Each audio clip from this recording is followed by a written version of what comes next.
Hi friends, in this section we're going to learn about skill gap analysis. So you might be asking, why Srinivas do we need to do a skill gap analysis, and what is the real need and why do you recommend it? The first thing I have experienced with a lot of people when I was guiding them, they were into some kind of profession and they were involved in some good projects, but the technologies they were exposed to were pretty limited, and the kind of market demand that was asking for latest technologies or new frameworks was different field. So they found it a bit hard to approach those kind of jobs, and sometimes even when they were approaching the interviews, they were asked for the new skill set. So it was always important for me to make them realize that do a skill gap analysis, and when you are working on the job application process, keep a good eye on what are the technologies or what are the skills that the companies are frequently asking for. Say for example, if you are coming across a framework or a kind of technology that a lot of companies are asking and you don't have a knowledge about it, then I would strongly recommend you to write it down. And even I used to go ahead and just write it on a paper and just say +1 +1, something like that. I used to see how many times a framework or a technology was encountered and what is the importance of it, and if there is a skill gap, definitely I would take some time to upgrade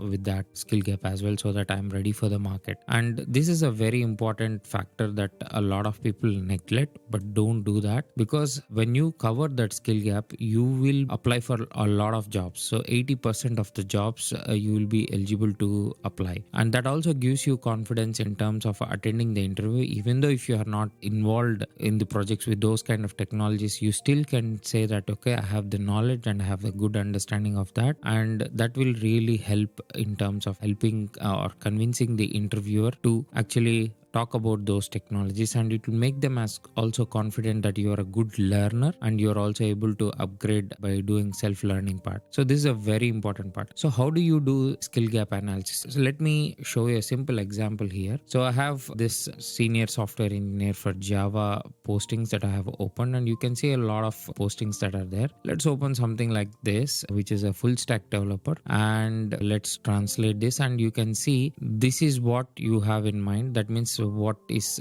the expectation from the company, and this is what you bring to the table. That means what is expected from you. So what you can see, they are asking for Angular, Spring, REST, knowledge of REST, Java, JEE, and some kind of knowledge on SQL, deep knowledge, and you should be able to involve in agile methodologies like agile frameworks, using those agile mode of development processes and all those things. And you can see very good knowledge of German and good knowledge of English. So here you can see that there are technical skills that they are expecting, and also there are some soft skills they will be expecting as well. So in terms of agile, these are process relevant, and here you can see the skill set.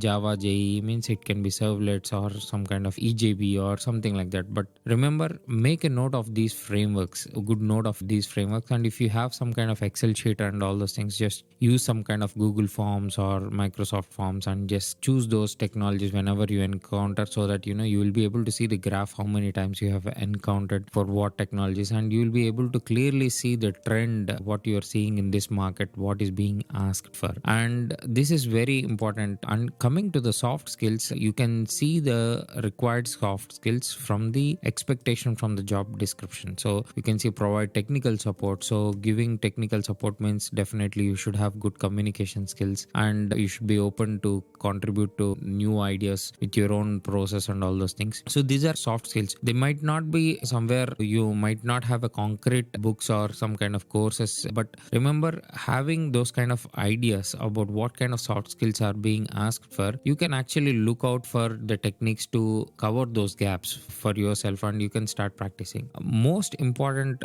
point you have to remember is that the job search process is actually at least a 6 months process. A lot of people underestimate this and say, okay, once I have applied, I will get the interviews and then immediately everything goes faster. No, it is not the case. Basically, in Germany, it takes more time to process the applications, and people generally reserve some time only for the application filtering process, and they do a lot of due diligence before calling a candidate to an interview. So it is important to have the time frame in mind, and remember, your skill gap should never be taken easy. You should take it seriously and start preparing for those technologies which you are not familiar with, or at least you don't have a background on, which gives you definitely bigger advantage. Because do not focus on a narrow area of job market, but it is important that to be successful in German job market, you should focus on the broader job market area. That's the reason why I'm telling, don't narrow yourself with a specific technology or specific frameworks. It is always important for you to focus on a broader job market, which keeps you in a better position and have more opportunities and more flexibility. This is a very important point that you have to note, and having a skill gap analysis is extremely important, and you have to do it every day. And whenever you're looking for a job openings and some kind of a new framework or new skill is being asked, or a skill that you know but you're not familiar or never worked with, then please note it down and just start working in the background to learn about them. So in your journey times, from commuting times from office to home or home to office, just take those online courses and just fill that gap. So this is my strong recommendation for those people who are looking for jobs in Germany, to have a broader job skill mapping, so that you have the broader job market open for you and not the narrower market. So that's important. So we'll meet in the next section. Thank you.